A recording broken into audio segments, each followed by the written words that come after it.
Olá, eu sou Márcio Cândido, escritor, autor do livro O Filho de Deus, Fazei tudo o que ele vos disser, publicado pela Viseu Editora.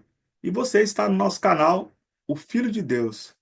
Nesse espaço, faremos um estudo sobre os quatro evangelhos de Cristo: Mateus, Marcos, Lucas e João. E nós organizamos em quatro grandes etapas. E nesse momento nós estamos desenvolvendo a primeira etapa, que é a etapa da preparação, preparação da vinda do Messias, tão esperado nas Escrituras Sagradas. Então, fique à vontade. Hoje nós vamos falar do prólogo. O prólogo é uma introdução, né? Então, nós vamos falar da introdução do livro de João e depois da introdução do livro de Lucas. E começaremos então com João. Vamos fazer uma leitura e depois faremos algum aprofundamento, uma reflexão sobre a nossa leitura. João, capítulo 1, versículos de 1 a 5, de 9 a 14 e 16 a 18. O Verbo Divino. No princípio era o Verbo, e o Verbo estava com Deus, e o Verbo era Deus. No princípio, ele estava com Deus. Tudo foi feito por meio dele, e sem ele, nada foi feito. O que nele, o que foi feito nele era a vida, e a vida era a luz dos homens.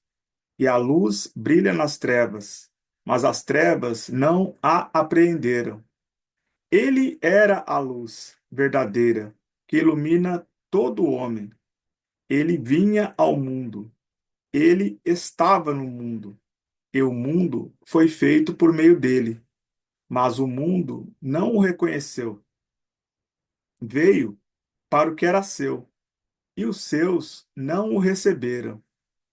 Mas a todos que o receberam, deu o poder de se tornarem filhos de Deus, aos que creem em seu nome. Eles que não foram gerados nem do sangue, nem de uma vontade da carne, nem de uma vontade do homem, mas de Deus. E o Verbo se fez carne e habitou entre nós. E nós vimos a sua glória, glória que ele tem junto ao Pai como Filho único, cheio de graça e de verdade. Pois de sua plenitude, todos nós recebemos graça por graça, porque a lei foi dada por meio de Moisés. A graça e a verdade vieram por Jesus Cristo. Ninguém jamais viu a Deus. O Filho unigênito, que está no seio do Pai, este o deu a conhecer. Então, nós fizemos aqui a leitura do Verbo Divino, que está na introdução do livro de João, capítulo 1, versículo de 1 a 5, 9 a 14 e de 16 a 18. E agora vamos fazer uma reflexão sobre essa passagem do evangelista João. Antes, quero te convidar para se inscrever aqui no nosso canal, deixar aqui o seu comentário sobre o que você acha dessa passagem do livro de João. E se esse tema faz sentido para você, compartilhe com os amigos para que mais pessoas possam compartilhar conosco desse estudo dos quatro evangelhos. E nesse espaço, faremos o estudo de todo o conteúdo dos quatro evangelhos. Então, se você ainda não teve a oportunidade de fazer uma leitura completa dos quatro evangelhos, pode ficar à vontade que faremos juntos aqui no nosso canal, ok? Então vamos refletir sobre o que João está nos dizendo aqui. Bem, o evangelista João, ao contrário de Mateus e de Lucas e seus evangelhos, então se você assistiu o nosso primeiro vídeo, no primeiro vídeo, Mateus e Lucas, eles traziam a genealogia de Jesus, da família de Jesus. João, ele faz uma outra abordagem. Ao invés de falar da genealogia humana de Jesus, ele vai evidenciar a origem celestial de Cristo, como quem abdicou temporariamente da sua condição divina para encarnar entre nós e provar a existência humana.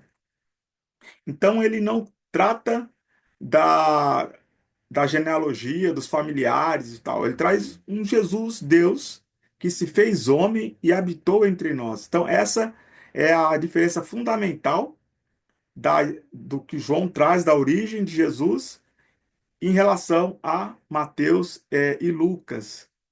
E João, ele vai dar testemunho sobre o Verbo divino. João, ele é o único que escreve dessa forma, nos evangelhos, né?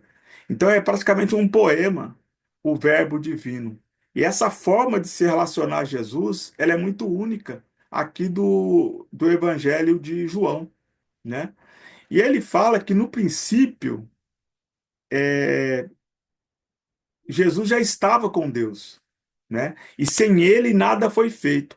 Vocês lembram que lá no livro de Gênesis, Deus ele sempre fala como se tivesse mais alguém, né?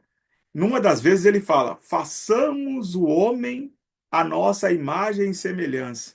Então Deus dá pistas lá em Gênesis que tinha mais alguém com ele. E Jesus, depois, durante os evangelhos, ele vai evidenciar isso, que ele estava desde a existência do mundo.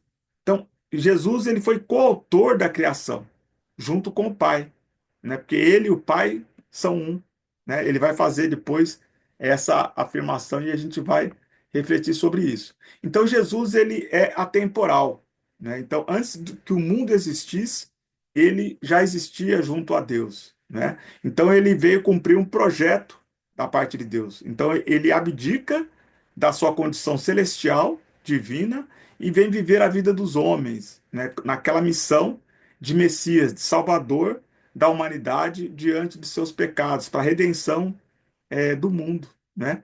E aí tem um outro aspecto importante aqui da narrativa de João, em que ele traz uma abordagem que Jesus ele fala que, é, que ser filho de Deus não é um fator natural, né?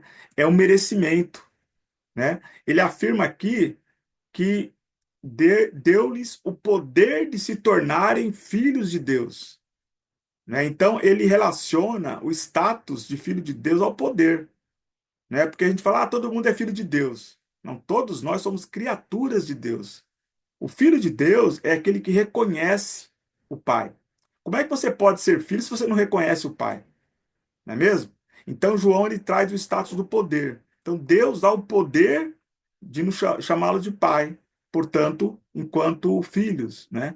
E nas bem-aventuranças, Jesus vai trazer de novo essa questão relacionada de ser filho de Deus ao poder. No Sermão da Montanha, ele vai falar isso em Mateus, né? Especificamente Mateus capítulo 5, versículo 9, né? E ele também encerra o relato, João, afirmando que ninguém jamais viu a Deus e que o Filho único foi quem o revelou, né? Então Jesus, ele em vários momentos também, ele vai deixar claro que só ele conhece o Pai. Isso é um mistério, né? Então toda aquela relação com os profetas, com os patriarcas, ele fala que só ele conhece o Pai, ninguém mais, né? Como Jesus estava desde o início do mundo e ele e o Pai são um, isso deve significar alguma coisa aqui para nós, até mais profunda, né? Bem, então essa é a passagem que eu quis trazer hoje em relação ao Verbo Divino, onde João fala da existência celestial de Jesus, ok? E agora nós vamos para o Evangelho de Lucas. O Lucas vai fazer uma introdução. E aí nós vamos perceber que Lucas, ele é o único evangelista que ele vai trazer uma introdução do seu livro, né? Se você for pegar o livro de Mateus, ele já começa, nos fatos, né? O de Marcos a mesma coisa, mesmo de João, ele faz toda essa introdução do Verbo Divino, mas ele vai direto aos fatos. O Lucas, ele faz questão de justificar a importância de ter escrito, né, de ter da narração, né, de organizar um evangelho para Jesus. E ele reconhece que outros também fizeram. Então vamos aqui à narrativa da introdução do Evangelho de Lucas. Ela é bem curtinha. Lucas capítulo 1, versículo de 1 a 4. Visto que muitos já empreenderam compor uma narração dos fatos que se cumpriram entre nós, conforme nos transmitiram os que desde o princípio foram testemunhas oculares e ministros da palavra, a mim também pareceu conveniente, após acurada investigação de tudo, desde o princípio, escrever-te de modo ordenado, ilustre Teófilo, para que verifiques a solidez dos ensinamentos que recebeste. Então, ele está escrevendo para alguém, né? Então, a narrativa de Lucas ela é endereçada como uma carta, né, ao Teófilo. Lucas, ele vai reconhecer aqui que outros já empreenderam, ou seja, isso mostra que quando Lucas escreveu, outros evangelistas já tinham feito as suas narrativas. Ele deve estar falando de Marcos e de Mateus, porque todos os estudiosos consideram que o primeiro a escrever o seu evangelho foi Marcos, seguido de Mateus. João, ele vai compor o seu evangelho somente 30 anos depois dos demais evangelistas. Então podemos situar aqui que Lucas é o terceiro a escrever o seu evangelho. E lembrando que Lucas não fazia parte do grupo dos 12 apóstolos, né? Diferente de Mateus e de João. Lucas e Marcos não faziam parte do grupo de apóstolos. Bem, vamos o aprofundamento aqui na narrativa de Lucas. Lucas, ele inicia o seu evangelho ressaltando a importância de transmitir a narrativa, é, mas que ele foi aprofundar em suas fontes e saber mais a respeito, ou seja, ele foi pesquisar. Então aqui o Lucas está dizendo que achou conveniente que ele escreva também algo a respeito dos evangelhos, lembrando que os evangelhos foram escritos sob inspiração do Espírito Santo, que ajudou que eles lembrassem, que recordassem de tudo.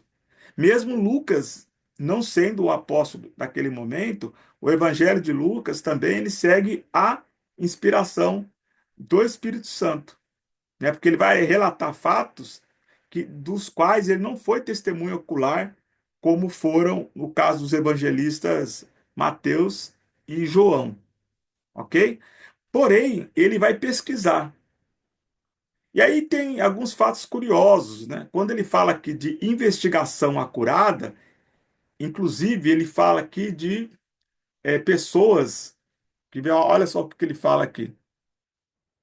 Ele vai falar de pessoas que conviveram, né? Testemunhas oculares. Provavelmente ele pode ter conversado com a própria mãe de Jesus. Mas por que, Márcio, você está achando que ele conversou com Maria? Algumas narrativas, elas constam somente do Evangelho de Lucas.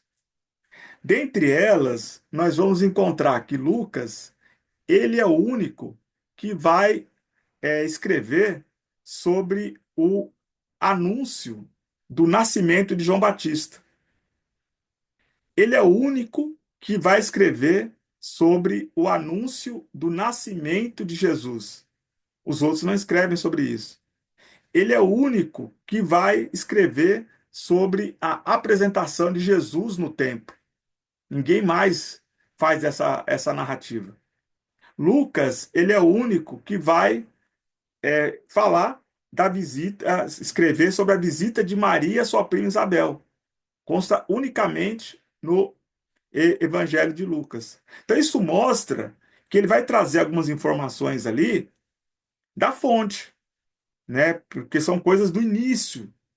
É, vocês vão perceber depois, durante esse estudo dos os quatro evangelhos, que alguns sequer narram o período de Jesus menino.